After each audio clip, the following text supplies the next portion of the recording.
करीम अम्मा बाद फ़ौज़ बिल्लाहि मिनश शैतानिर रजीम बिस्मिल्लाहिर रहमानिर रहीम। शनशीन पे तशरीफ़ फरमा आली जनाब मजलिस इत्तेहादुल मुस्लिमीन सदर दिल्ली जनाब इरफानुल्लाह खान साहब और यहाँ पर बैठे भाई राशिद खान साहब, DS बिंद्रा साहब, साजिद बॉबी साहब और स्टेज पे बैठे तमाम ओहदेदारान, जिम्मेदारान और इस प्रोग्राम की क़यादत करने वाले सुल्तान राजा साहब और यहाँ पर मजलिस की मोहब्बत में यहाँ पे तशरीफ़ लाए मेरे बड़ों, मेरे बुज़ुर्गों, मेरे नौजवान साथियों और जहाँ जहाँ तक मेरी आवाज़ पहुँच रही है मेरी पर्दा नशीमा बहनों, अस्सलाम वालेकुम। ये अभी कोई इंतखाबी जलसा तो नहीं, लेकिन मेरे भाई चंद दिनों में इंतखाबात का दौर है, चुनाव का दौर है और चुनाव का मैदान और चुनाव के मैदान में हम भी होंगे। लेकिन इस चुनाव के मैदान में आने से पहले सोचने की ज़रूरत है, फिक्र करने की ज़रूरत है कि आज मुल्क के हालात क्या हैं, किन किन चीज़ों को मद्देनज़र रखते हुए हमें वोट करना है और मुल्क के हालात किस कदर और किस कदम पर आगे बढ़ रहे हैं। मैं आपको बता रहा हूँ मेरे भाई, इज्जत नफ्स किसी शख्स की महफूज नहीं, अब तो अपने ही निगहबानों से डर लगता है और मैं डंके की चोट पर जालिम को बुरा कहता हूँ, मुझे सूली से न शैतानों से डर लगता है। अभी कुछ दिन पहले उत्तर प्रदेश के चुनाव का रिजल्ट आया और उत्तर प्रदेश के चुनाव के रिजल्ट के बाद मेरे घर के बाहर कुछ रातों से बहुत शोर मचा हुआ है। कभी साइलेंसर की आवाज आती है तो कभी पटाखे फूटने की आवाज आती है कि कोई चीख चीख कर मेरी सोई हुई कौम को जगाना चाहता है। कई चेहरों पर खुशियां हैं, कई लोग हाथ मिला रहे हैं, कई गीत गा रहे हैं और कई लोग नगमे सुना रहे हैं और ये आपस में बात कर रहे हैं कि अरे हम इस काबिल तो नहीं थे फिर भी हम जीत गए, हमारा कोई कमाल भी नहीं था फिर भी हम जीत गए। लेकिन मेरे भाई बताइए, ना वो काबिल थे ना कोई उनका कारनामा था, फिर भी उत्तर प्रदेश का चुनाव भारतीय जनता पार्टी जीत जाती है। इसका मकसद क्या था और इन लोगों को जितवाने वाला कौन था? तो पता चला उत्तर प्रदेश के अंदर तमाम सेकुलर जमातें अपना बोरिया बिस्तर और बिछौना लेकर बैठी थी और मेरे भाई घर तो उनका था लेकिन उस घर के अंदर जो दुकान थी वो भारतीय जनता पार्टी की थी। आवाज तो वो दे रहे थे लेकिन उनकी जुबान जो निकल रही थी वो भारतीय जनता पार्टी की थी। आज ये लोग जो हमें बदनाम कर रहे थे कि उत्तर प्रदेश के अंदर मजलिस इत्तेहादुल मुस्लिमीन चुनाव लड़ रही है, अरे हम 37 सीटों पे लड़े मेरे भाई, लेकिन इन्हें ये बता दिया इन तमाम सेकुलर जमातों को जो सेकुलरिज्म के नारे भर रही थी, जो हमें बीजेपी का एजेंट बता रही थी कि हमारे सामने बीजेपी जीत कर नहीं आई, चाहे हमने एक भी सीटें नहीं जीती, लेकिन मेरे भाई मजलिस इत्तेहादुल मुस्लिमीन ने अपने सामने बीजेपी को भी नहीं जीतने दिया। हमारे सामने समाजवादी पार्टी जीती, बहुजन समाज पार्टी जीती, कांग्रेस जीती, लेकिन ये सेकुलरिज्म के नारे भरने वाले दलाल और ये ठेकेदार जो सेकुलरिज्म का नारा भर रहे थे, बताओ मेरे भाई ये सेकुलर पार्टियों ने जो मोदी के 2 दूल्हा भाई तैयार कर दिए यूपी के अंदर, जो इन सेकुलर जमातों ने मोदी के 2 दूल्हा भाई तैयार करे तो घोड़े पे सवार दूल्हा तो जीत कर नहीं निकला, लेकिन खच्चर और गधे पे सवार दूल्हा जीत कर निकल जाता है। क्या इसके जिम्मेदार हम थे? मेरे भाई मैं सवाल करना चाहता हूं, बताइए आज ये जो लोग हमारे हुक्मरान बने हुए हैं, सेकुलरिज्म के नारे को लेकर चल रहे हैं, दूसरे की चौखट पर खड़े रहते हैं, दूसरों के दरवाजे पे खड़े होकर भीख मांग रहे हैं टिकटों की, मेरे भाई इनसे सवाल करिए सेकुलरिज्म के नारे पर हमें क्या मिला है इन 70 सालों में? आज इन हुक्मरानों ने हमारी कौम को उस हाल पर लाकर खड़ा कर दिया, हमारी नस्लों को बर्बाद करके रख दिया मेरे भाई। और मैं इनसे सवाल करता हूं, क्या सेकुलरिज्म का बोझा उठाने के लिए सिर्फ मुसलमान बना है? क्या सेकुलरिज्म का बोझा सिर्फ मुसलमान उठाएगा?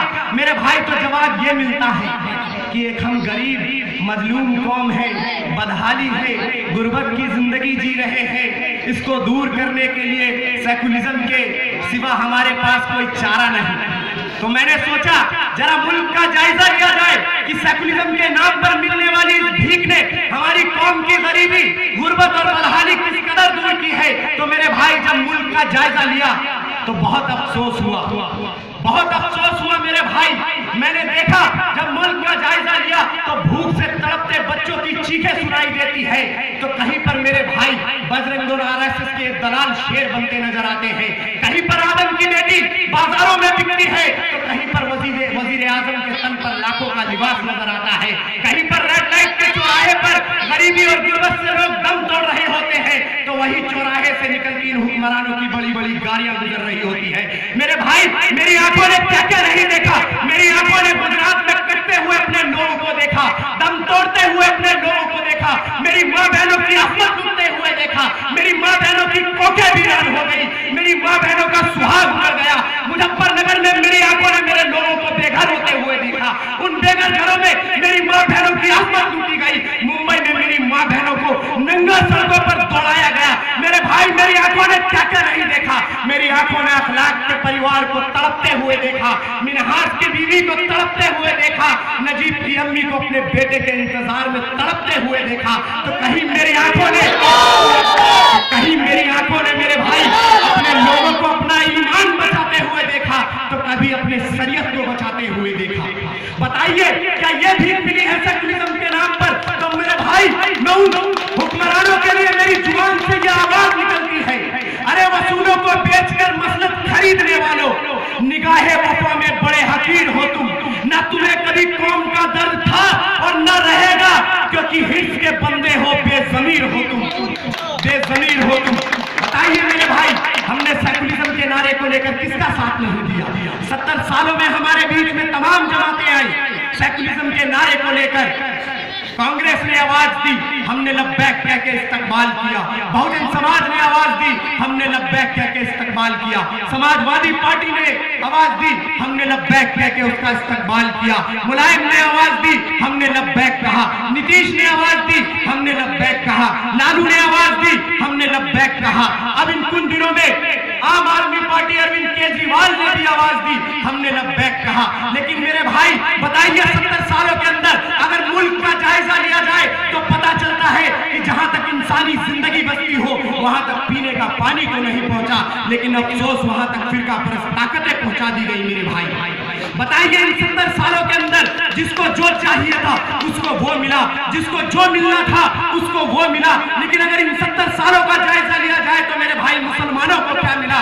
अगर हमें कुछ मिला तो बाबरी मस्जिद की शहादत मिली, हमें कुछ मिला तो कुरान मस्जिद की बेअत भी मिली, हमें कुछ मिला तो नबी करीम सल्लल्लाहु अलैहि वसल्लम की शान में गुस्ताखी मिली, हमें कुछ मिला तो टाड़ा और पोटा जैसे कानून मिले, हमें कुछ मिला तो पुलिस की गोलियां मिली, हमें कुछ मिला तो जेल और सलाखें मिली, हमें कुछ मिला तो कटता हुआ गुजरात मिला, हमें कुछ मिला तो उजड़ता हुआ मुजफ्फरनगर मिला, हमें कुछ मिला तो लुटता हुआ मुंबई मिला, हमें कुछ मिला तो अखलाक का कत्ल मिला, हमें कुछ मिला तो मिनहाज का कत्ल मिला, हमें कुछ मिला तो मोहसिन शेख का कत्ल मिला, हमें कुछ मिला तो लब जिहाद के नारे मिले, हमें कुछ मिला तो घर वापसी की बातें मिली, हमें कुछ मिला तो शरीयत बदलने की बातें मिली, और हमें कुछ मिला तो पाकिस्तान जाने की हिदायत मिली। बताइए इन 70 सालों में मेरे भाई इसके अलावा क्या मिला? आज ये लोग हमें बदनाम कर रहे हैं। मैं इनसे सवाल करना चाहता हूं कि हमें बदनाम करने वालों, सेकुलरिज्म के नाम पर जो तुमने हमें लूटा है, हमें पीटा है, हमें काटा है, उसका जवाब कौन देगा? मेरे भाई कभी दाढ़ी के लिए मारा, कभी टोपी के लिए मारा, कभी गाय के नाम पर हमारा खून बहाया। अरे हमें मारने वालों सुनो, हमें मारने वालों तुम्हारे पापों को सरे बाजार फोड़ जाऊंगा, मिस्ले इब्राहिम जुल्मत की बुतों को तोड़ जाऊंगा, और लश्कर करेंगी मेरी दलेरी की तफसीरें, मैं मरकर भी अपने जीने की खबर छोड़ जाऊंगा। बताइए मेरे भाई आज उत्तर प्रदेश में भारतीय जनता पार्टी की सरकार बन जाती है, क्या उत्तराखंड में भारतीय जनता पार्टी की सरकार बनी? क्या मजलिस इत्तेहाद मुस्लिमीन ने उत्तराखंड में हिस्सा लिया या इलेक्शन लड़ा? मेरे भाई ये सब धोखा है। सेकुलरिज्म के नाम पर तुम्हें बांटा जा रहा है, तुम्हें काटा जा रहा है, तुम्हें लूटा जा रहा है। अरे मेरे भाई तुम अपना इत्तेहाद वहां पर दिखाते हो जब तुम्हारी कोई मैयत हो जाती है, तो तुम उस वक्त सुन्नी वहाबी शेख देवबंदी बरेली सब छोड़कर उस जनाजे में शरीक होते हो कि मेरे भाई का जनाजा निकल रहा है, हमें मैयत पर कांधा देना है, इसको मट्टी देना है। लेकिन जब इक़्तिदार का वक्त वक्त आता है, कुर्सी का वक्त आता है, सत्ता का वक्त आता है, तो तुम्हारा इत्तेहाद कहां चला जाता है मेरे भाई। आज फेसबुक पे क्या खूब लिखा, हम देवंदी और बरेली कहते रह गए, और वो देवंद को भी ले गए और वो बरेली भी ले गए। बताओ मेरे भाई, कहां चला जाता है तुम्हारा इत्तेहाद। अरे एक बार इत्तेहाद लाओ मेरे भाई, खुदा की कसम तुम्हारे अंदर इत्तेहाद नहीं, इसलिए तुम्हारी कोई जुबान नहीं, तुम्हारा कोई सुनने वाला नहीं। और जिस दिन तुम्हारे अंदर इत्तेहाद आ जाएगा, खुदा की कसम मेरे भाई, कोई माय का जना नहीं होगा जो दाढ़ी के नाम पर मारेगा, या टोपी के नाम पर मारेगा, या गाय के नाम पर मारेगा। लाओगे इत्तेहाद?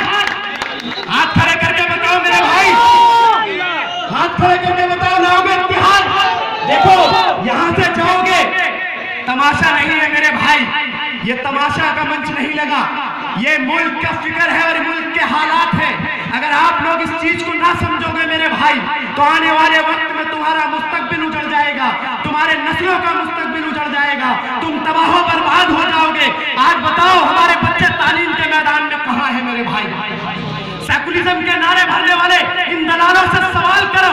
आज हमारे बच्चे सवाल कर रहे हैं कि दूसरे बच्चों के तन पर अच्छे लिबास, हमारे बच्चों के तन पर चीथड़े क्यों हैं। वो बच्चे सवाल कर रहे हैं दूसरे बच्चों के कांधों पे बस्ता, हमारे हाथों में बेचने के लिए अखबार क्यों है। वो बच्चे सवाल कर रहे हैं दूसरे बच्चे अच्छे बसों में स्कूल जाते हैं, हमारे बच्चे उन बसों को ठीक करने के लिए लेकर हाथों में औजार क्यों है मेरे भाई। क्यों है? क्योंकि हमारे अंदर इत्तेहाद नहीं। तुम लोग नुमाइंदा चुनकर तो लाते हो मेरे भाई, लेकिन उस नुमाइंदे को यह फिक्र नहीं रहती, तुम्हारे मुस्तकबिल की फिक्र नहीं रहती, तुम्हारे भविष्य की फिक्र नहीं रहती। अरे मेरे भाई, हम अपने, आज आप लोग यहाँ पर हो, पूरी मेजॉरिटी में हो, पूरी ताकत में हो, आज आप लोगों के अंदर अगर इत्तेहाद नहीं आया मेरे भाई, आप फिर बटोगे और फिर बीजेपी पास कर जाएगी।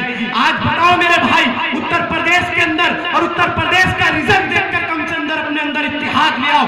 आज उत्तर प्रदेश के अंदर भारतीय जनता पार्टी ने यह साबित कर दिया कि उत्तर प्रदेश की सरकार बगैर मुसलमानों की भी बन सकती है। ये तुम्हारी ताकत है क्या?